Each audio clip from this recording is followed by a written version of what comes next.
And welcome back to the Always Be Building Show, sponsored by Dynasty Football Factory Network. I am Stephen Chalmers, joined as always by my partner on the right side of the screen, Mr. Ryan Odell. Deli, say what's up to the people, baby. So everybody, welcome back to the show. We had a lot of fun last time with this episode series we're doing. We're covering, as you can see by the title, these rookies in camp and whether or not these highly touted rookies that we've been drafting all off season are actually going to pay off, or if they're going to flounder like some of the past picks. Last episode, we covered Malik Neighbors, who's absolutely on fire, Drake May, Xavier Legette, Keon Coleman, and Brock Bowers. We got a new set of 5 today. I won't do any spoilers. We'll get them as they come across the board. But yeah, I'm having a lot of fun with this series. And check out the last one. We're pretty proud of the last video we did. And Steven, I'll let you kick it off. Yeah, the most viewed video that Ryan and I have put out since we started. We are now on episode 13. This video right now currently sits at 367 views, if I'm not mistaken. That's with 6 days on the YouTube. So we appreciate you guys. We appreciate all the support here. All the new subs. We're now pushing almost 440 subs. So thank you very much. We appreciate all the support. As always, Ron and I love to talk about the Dynasty Football Factory and the opportunity they gave us.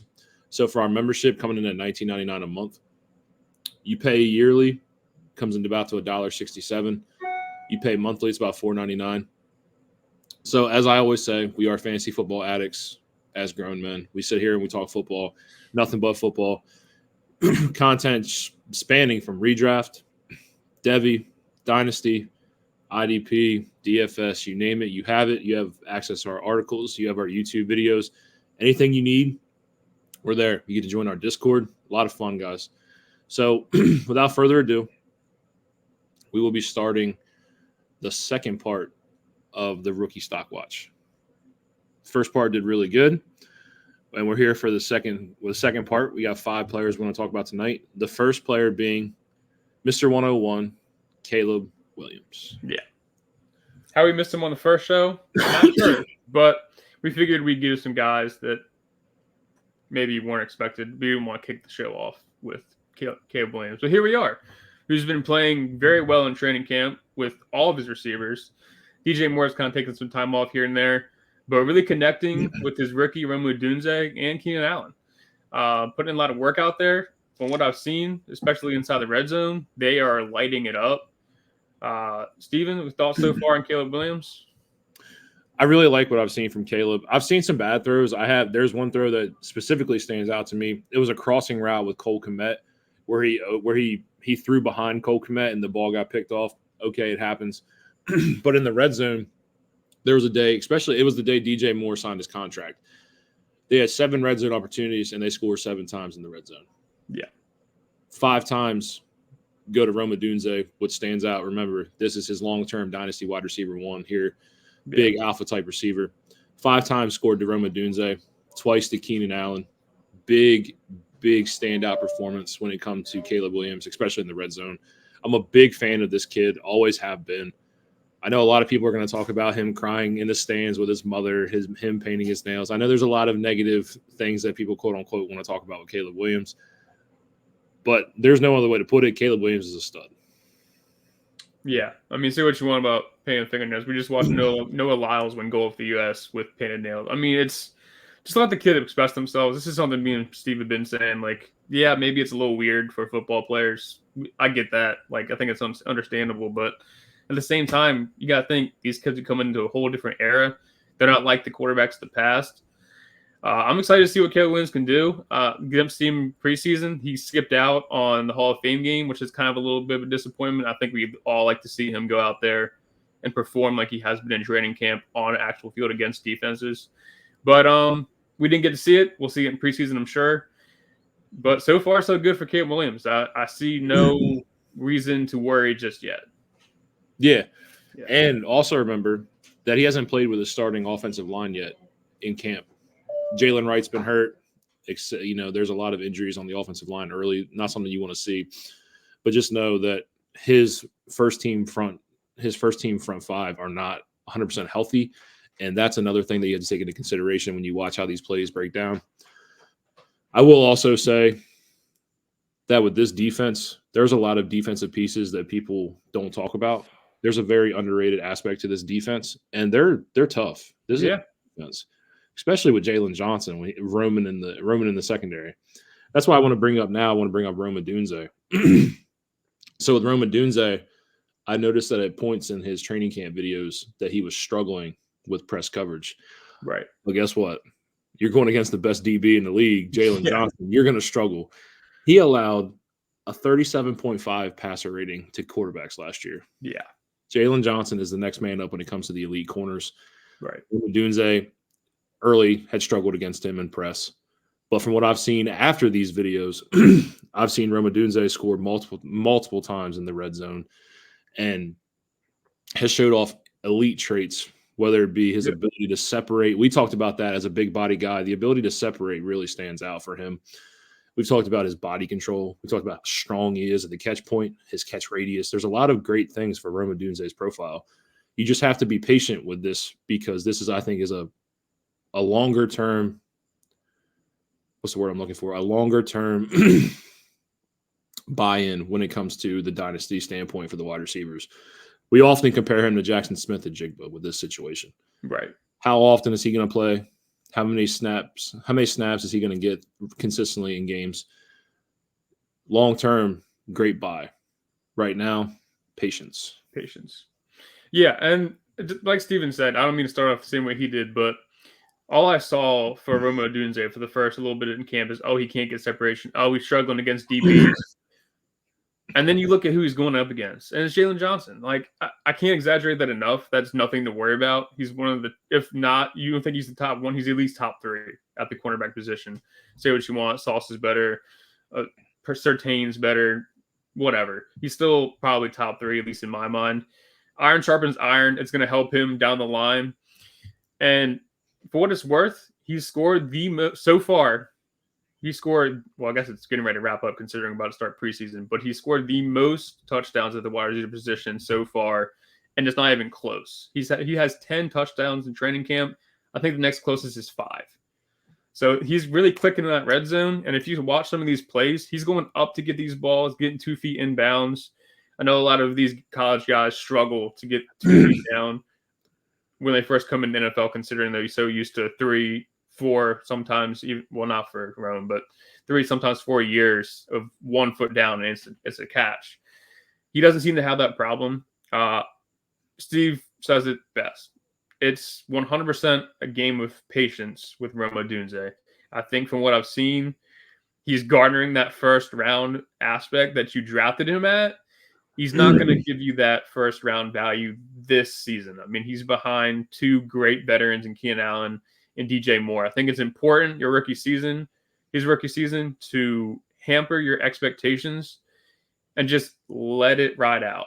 I think Keenan Allen's probably gone the following season, and it'll be DJ Moore and Rome Odunze leading the show, and that's when you get to see your real value in Rome Odunze actually explode off the page, and you get that true first-round value from him. And I know you don't love it, and maybe right now, if you're a contending team, you don't want to buy him at this moment. I think next offseason, you're going to have a big buy window for Rome Odunze, considering he's not going to compete well. He's all the way up, I think, in the top 15 right now in Dynasty, somewhere in that range. I think he's going to plummet during the season. So I think if you own him, practice patience. And if you want to buy him, hold off. Yeah, how far he plummets, we won't know. But right. Where we saw Jackson just McJigma, I think I talked about it. He peaked at 11, and last I checked, he was all the way down there like 28. Right. So a pretty drastic fall off for Jackson Smith and Jigba. But when it comes to Jackson Smith and Jigba, we were talking about a sophomore season as his true outlier when it comes to production. You know, he had to wait his turn in the Ohio State pecking order. Junior year was hurt, come out anyway. He fell to the 20s. We're talking about a top 10 wide receiver with significant draft capital and with significant college production. I don't know how far the Rome Odunze train will go off the rails. Right. But I will say he will not be in startups next year wide receiver 15. Right. He's probably going to go 24, 25. That's my guess. He's probably going to fall off about 8 to 10 spots. which is fair. But there's always a possibility that we're talking about him playing a lot, playing 50 to 60% of the snaps, in 3 wide receiver sets. It would be smart to me, in my opinion, to run him on the field as much as possible. He's a legit alpha X prototype wide receiver on this roster. Keenan Allen, DJ Moore both operated heavily out of the slot in their prior history in the NFL. So who's going to line up out wide with them? There's a lot of mismatches to this roster here, to these 3 wide receivers. It's a great trio. I'm very excited to see how this plays out. Caleb Williams stock can't go anywhere. They're the 1-1. Yeah. It's pretty locked in. Roman Odunze, wide receiver 3 of this class, locked into that as well. Yeah. So let's go to Washington. So here's what's interesting about Washington. I'd love to kick this one off. He's only had, at least televised, or been able to see one true training camp. But here's the thing. Through the grapevines, believe it or not, we'll get a little bit personal here. I work at a grocery store. I make a lot of friends with customers there. There is a die-hard Commanders fan. Now, take what you want from this statement, but he went to the training camp where they really showcased Jayden Daniels, and he said that he reminded him a lot of RG3 when he first came into the former Redskins. He says he looks really quick out there. He's got a zip on the ball. Like I said, we haven't seen a lot. I mean, you can find maybe 4 or 5 clips of him doing some drills here and there. But as far as actual play breakdown, there's not much for Jayden Daniels right now. But from what I've heard from an eyewitness, he looks like the real deal. And I'm excited to see more out of him, especially considering I think he's starting a preseason game in 6 days? He's starting. He gets the first game of the preseason. But back to Jayden Daniels. What I'm excited about is how much the skill position group is raving about this kid. Yeah, right. This could be a stretch early, but this is the best QB that Terry McLaurin has had in his pro career. It's been a really bad stretch of QB play for the skill position group in Washington. And this is a pretty safe skill position group to play with. Talk about Terry McLaurin out of Ohio State, who's been nothing but a 1,000-yard receiver in the league, very consistent at what he does. I truly believe that this is a chance for Terry McLaurin to finish as the highest overall finish at the wide receiver position for him thus far. This is going into his 6th year. He's got 5 years in the league. Jahan Dotson, we know who has first-round draft capital. Was it justified? I don't know. I can't answer that question. But first-round draft capital for Jahan Dotson. I watched him a lot at Penn State, a wide receiver that I'm very fond of. Very, very good wide receiver, very consistent. You bring in Zach Ertz, you bring in a long-term option in Ben Sinnott, you bring in Austin Eckler, a huge pass-catching threat out of the backfield. The only question that I have linked to Jayden Daniels, offensive line play. That's all it comes down to. Yeah. And that's, I think, where the real conversation starts with Jayden Daniels. He's coming into one of the, if not the worst, offensive line in football. Coming for a guy who took a lot of hits in college by not getting down in time. I think that's going to be one thing we would look out for him, especially in these preseason games, is see how he handles pressure while he's rushing. I want to see him get down and avoid big hits, especially because these guys are a whole lot bigger than they were in college. And he's going to have to. I mean, like you said, this is an offense that gave up the most sacks to a quarterback last year with Sam Howell. And I get that you add the rushing aspect to it, but he's going to be on the run a lot. And I think he has to take a lot better care of his body, especially with his frame. He's 6'3", only 210. So I think that leaves a little bit to desire as far as size goes for a quarterback in the NFL.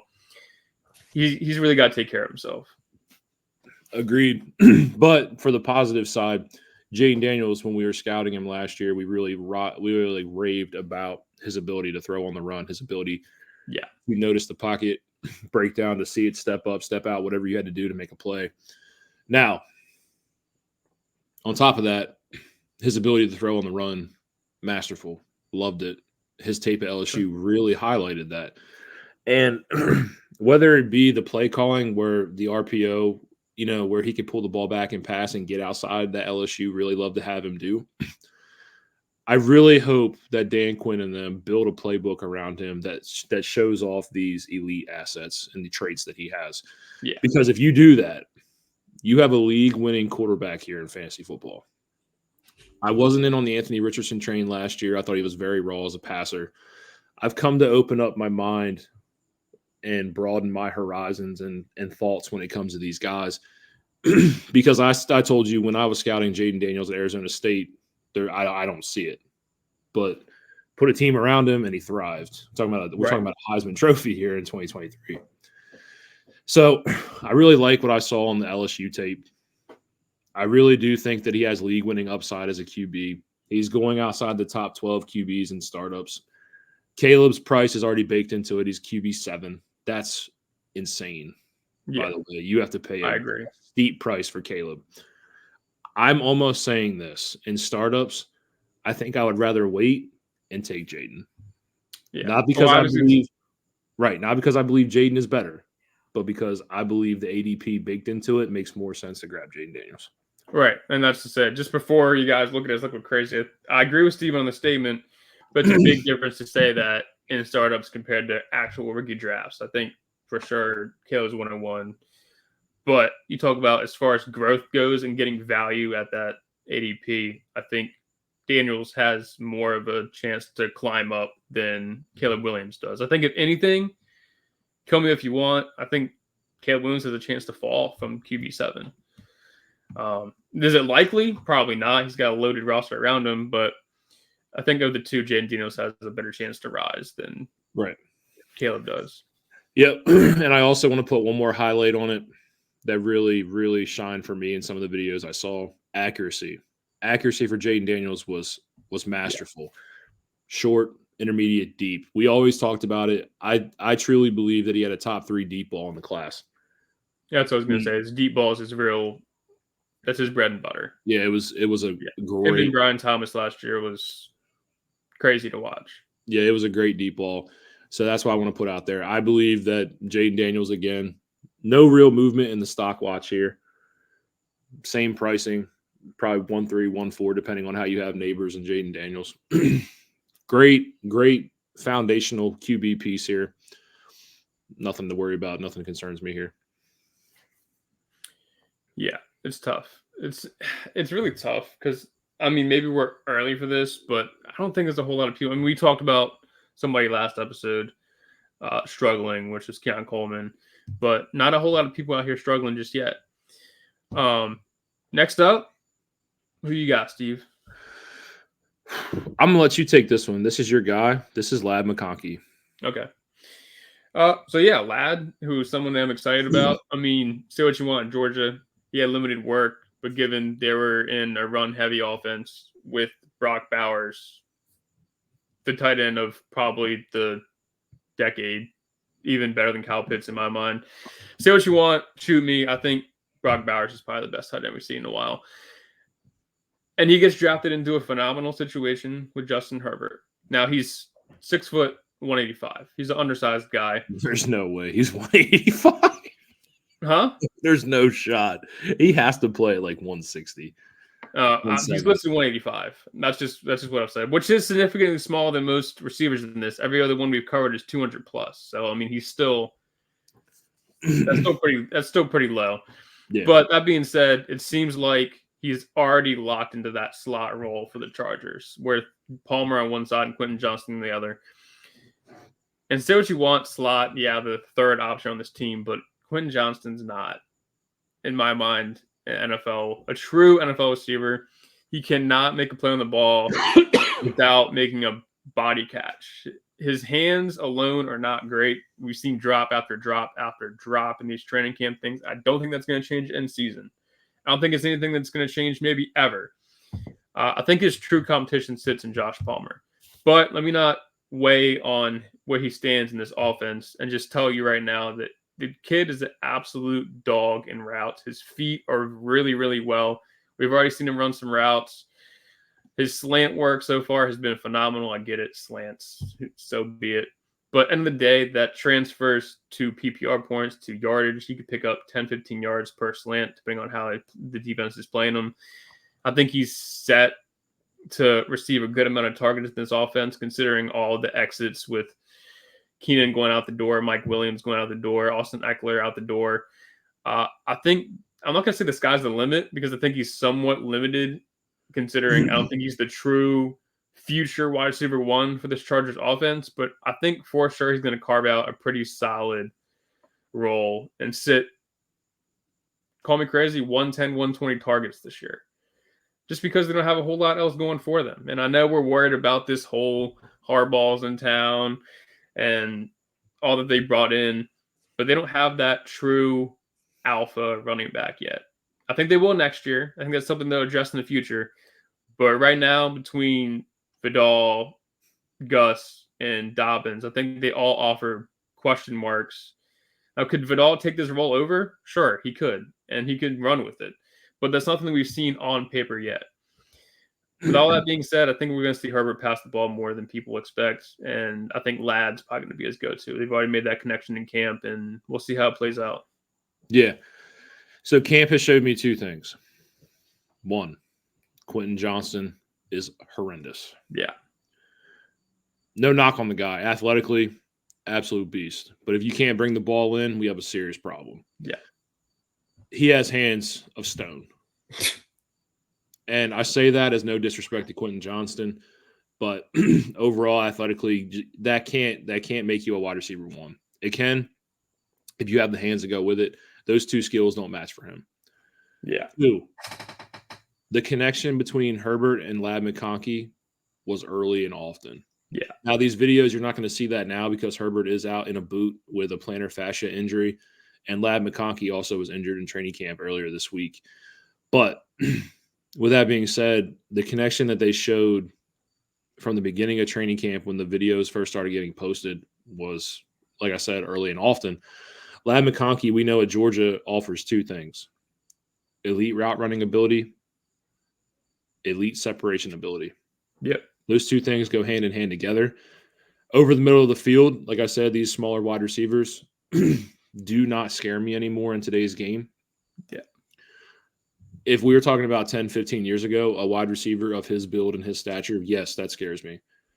But today it doesn't. And like Ryan said, 110, 120 targets is not out of the realm of possibilities for Ladd McConkey. They have the most vacated targets the Los Angeles Chargers do of any other roster in the NFL. Keenan, Mike Williams, Gerald Everett, Austin Eckler, all gone. That has to be that has to open up a window of opportunity. Right.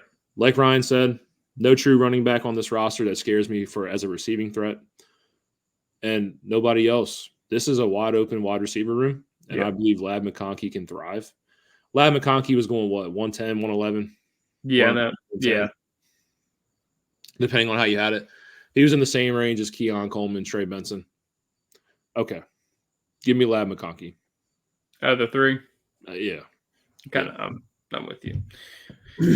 Something I got to get excited about. I think he's got some pretty decent long-term value. I think he's that true slot guy for this offense, and I think he'll get the job done for years to come with Justin Herbert. I love to see the connection early. Now let's roll out. What his long-term value is, like you said, you don't know. Right. We're both assuming that they address the running back position sometime in 2025. Loaded running back class, that's a possibility.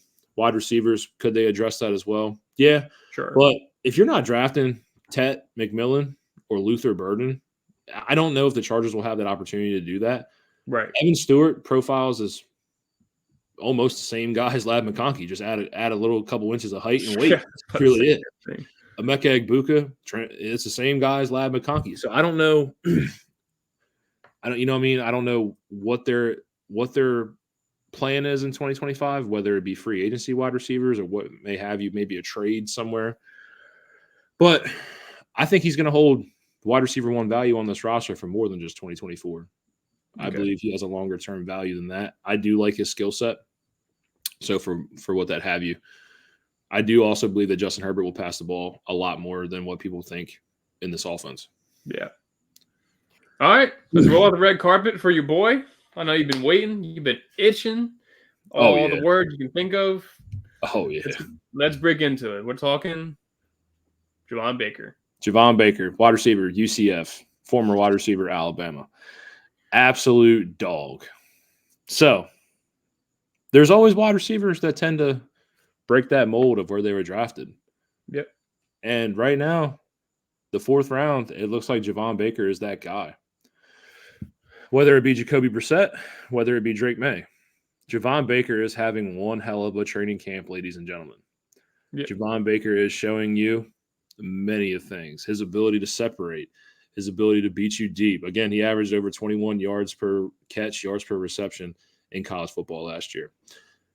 Body control, hands, catch radius. Anything you want to talk about, Javon Baker showing it. Yeah. Javon Baker, like I said, has the opportunity to win this wide receiver 1 job. I know Jalen Polk's played well. Javon Baker's played better. This is where we disagree. I think Polk's probably the better camp, but I won't gas up Polk. We're talking about Javon Baker right now. And I'll say one thing that I've noticed that you didn't mention in your whole list of things, and you've run through pretty much every attribute a receiver can have. And it was come off a couple of clips that you sent me, and it's his footwork at the line of scrimmage that has impressed me the most out of anything. And I think that's really what's creating that true separation, especially on those out routes and those slants that you see in these camps when he's breaking off so quickly. I think it's because of his footwork at the line. I'd be interested to see how he plays out when it comes to the big guys coming in. But as of right now, he's tearing up camps. And I think everybody, Polk and Baker, both have a chip on their shoulder for this Patriots offense. I think they're both looking at this as an underdog role. And honestly, for me, I love to see that in prospects. Somebody that looks at it as, hey, you're not going to knock me down. I'm going to prove you wrong. Those are the guys you type to see. And I think both Baker and Polk fit that mold. I think they're going to work their asses off and prove all these people wrong. But so far, so good. Javon Baker, who's been pegged as one of your guys for a long time, he's been great. Last thing I did not mention, ball tracking, especially on the boundaries. See, this is an attribute that I had Javon Baker being great to elite at, and he hasn't disappointed me in camp. Going up against Christian Gonzalez, one of the best young DBs in the league, I've noticed his ability to get the DB off their front foot, and get their hips turned, and then being able to isolate which way he wants to go after that. Like you said, his full work off the line of scrimmage has allowed him to have these opportunities to get the DB twisted, turned. However, he has to win this route. He's going to win it. Yeah. Ball tracking has been beautiful. I will say that they have let Jacoby Brissett and Drake May extend the field a lot in training camp, which I am very excited to see, because I have Jalen Polk as more as the possession receiver, the Chris Godwin type, and I have Javon Baker as the big play threat. Like I said, he averaged over 21 yards per catch in college in this final season.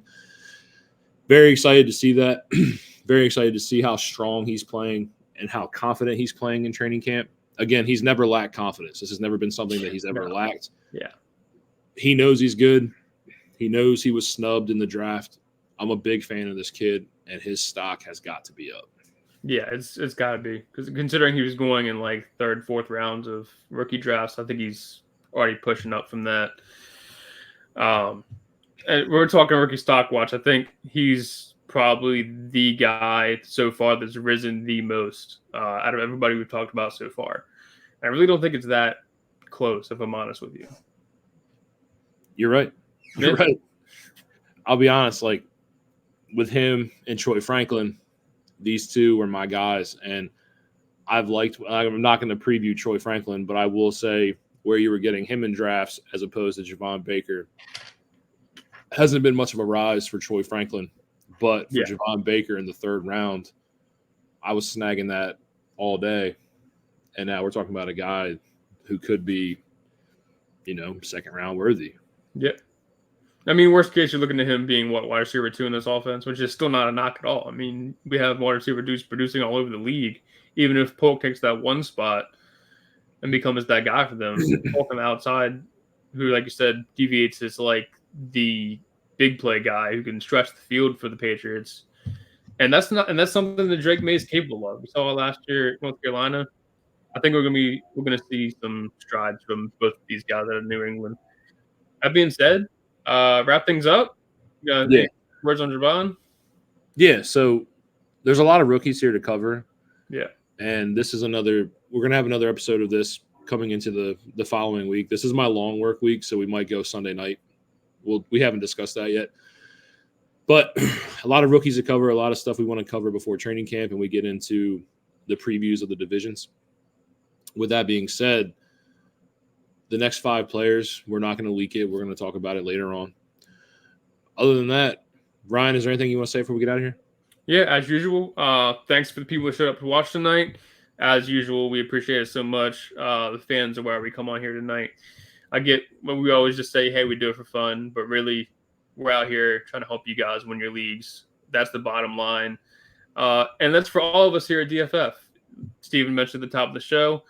It's a great plan we have. The Discord's a great tool. We're always in there answering questions for fans and just shooting the shit about fantasy football. I mean, even if you're a lover, I think the annual plan is probably a real deal there. $20, you get it for a whole year. And it's fun. I love doing it. I love interacting with the fans. I'd love to see you guys in there someday. And thanks for watching again. Yep. And if you like the video, like, comment, most importantly, subscribe. We had a couple comments on the last video that I was very, very happy to answer. Good questions, good comments. So we appreciate that. We appreciate the interaction you guys give us. And like I said, as always, we appreciate the support on the last video. It is the most watched video Ryan and I have dropped. Thank you very much. We're pushing almost 370 views on the video. And on that note, guys, that's going to be it for us. And we are